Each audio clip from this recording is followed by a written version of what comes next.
the best of the week on Relevant Radio. Let's go to Marianne in Frankfort, Illinois. Good morning, Marianne. Good morning, Patrick. My daughter is married to a wonderful evangelical man, and he believes that, Jesus' brothers were his natural brothers, like siblings, and, I understand it to be his cousins. Also, he doesn't believe in the perpetual virginity of the Blessed Mother. Wondering if you could explain it, and then I'll replay this for him later. Yeah, be happy to. So there's a very long answer. There's a very short answer. Let's start with the summary. The church teaches what I would argue the Bible teaches, and that'd be true across the board in any case, but that Mary only had one child, and that is Jesus. So all of the other seemingly superficially appearing to be referring to other children of Mary are not actually other children of Mary. They would be children of other women. But that Mary was a perpetual virgin, meaning that she was a virgin before the conception of Jesus, during the delivery of the Lord in the Nativity, and perpetually thereafter. So that's a dogma of the faith, and it's enough to say Mary did not have any other children besides Jesus. So that's the teaching. Now, somebody may say, well, I don't believe that. Well, then you get into the longer form response to the extent you're interested in doing it. And that is to point out every single last one of the roughly half a dozen arguments that are raised from the Bible claiming that Mary had other children. They all fall flat. And I'll put it this way. In terms of explicit statements and implicit statements or implicit evidence, there is no explicit statement in Scripture that says Mary did have other children besides Jesus, but there's also no explicit statement that says Mary did not have any other children besides Jesus. What we do have, on the other hand, is a mountain of implicit evidence that Mary never had any other children besides Jesus. So we can very successfully make the point using that implicit evidence. And there's no Bible verse that anyone can bring up that will prove that Mary had other children besides Jesus. They can put their spin on it. They can say, this is how I interpret it, but it certainly doesn't mean that it proves that Mary had other children.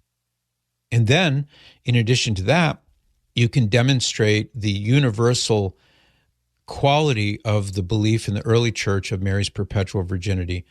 Nobody of any significance, nobody of any authority ever said that Mary had other children besides Jesus. So the early church, in the earliest church, these are people who knew the apostles, so they knew what the teaching was from the apostles, and they all held that Mary was a perpetual virgin.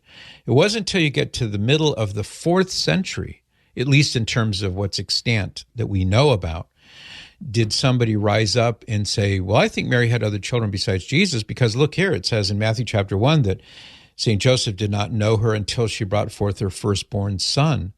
Or in Matthew 13, where it talks about 4 men as the brothers of the Lord, James, Joseph, Simon, and Jude, and a few other passages like that. So St. Jerome, who was the par excellence best Bible translator the church had certainly seen up until those days, and very few could have equaled him in the days since then. He was a theologian, he was a Bible scholar, Bible translator, and when he heard about this, the guy who wrote this little tract about Mary having other children was named Helvidius. And St. Jerome, he went to town on Helvidius. He actually wrote a work called Against Helvidius, and it was all about the claim that Helvidius had made that Our Lady had other children besides Jesus. So he went through all of the Bible verses that Helvidius talked about, and he one by one shot them down, one by one. Matthew 1:24 through 25, where it says that Joseph did not know Mary until she brought forth her firstborn son. And he points out that the word until, heos in the Greek, or heos hu, which is the longer form of it, it doesn't imply that there's any change after the event. It just says that there wasn't anything happening until this point. It would be similar as if I had said, Grandma didn't take her medicine until she died. Well, doesn't mean that she took her medicine after she died. She couldn't have done that. But it is accurate to say that she didn't take her medicine until her death, and that may well have been a cause of her death, but it doesn't imply a change after the fact. Luke chapter 2, verse 7, the same thing, referring to a firstborn son.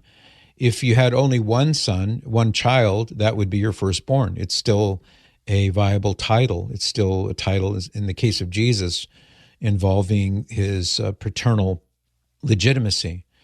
Matthew 12:46, Matthew 13:55, Mark chapter 6, verse 3, all of these mention the brothers of the Lord. St. Jerome just refuted Helvidius' use of this, saying that this is a term, brother or sister, that described many different relationships. Could be friends, could be closer family members, could be cousins, nephews, nieces, etc. And he just laid it all out, and he showed that Helvidius' claim didn't hold any water, didn't necessitate that these brothers or sisters were necessarily the sons and daughters of Mary. He talks about in John 19 and verses 26 and forward how Jesus entrusted his mother into the care of whom? St. John, who was not called one of the brothers of the Lord.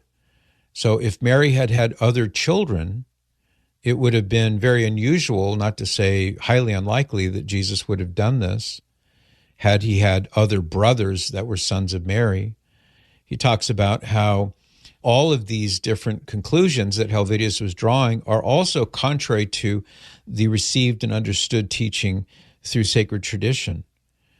And I'll leave it at this. None other than John Calvin and Martin Luther, the guys who hated the Catholic Church's guts, and they were involved in the Protestant rebellion 500 years ago, they too defended Catholic teaching on Mary's perpetual virginity. Now, they didn't defend it on the grounds of it being Catholic teaching. They didn't like the Catholic Church. In fact, we could say they hated the Catholic Church in many respects. But they recognized that the truth of Mary's perpetual virginity could not be overthrown by appealing to these various Bible verses the way Helvidius did and the way people nowadays do. So I'll leave it at this, Marianne, and thank you for your question, is that very often now the average Protestant person, I'm sure entirely sincerely and without any malice or guile, nonetheless is arguing against this because he or she thinks Catholic Church equals wrong. If the Catholic Church teaches this, it's got to be wrong. So let's find some verses that seem to say that Mary had other children to prove the Catholics wrong. And they can't, because those verses don't prove it wrong.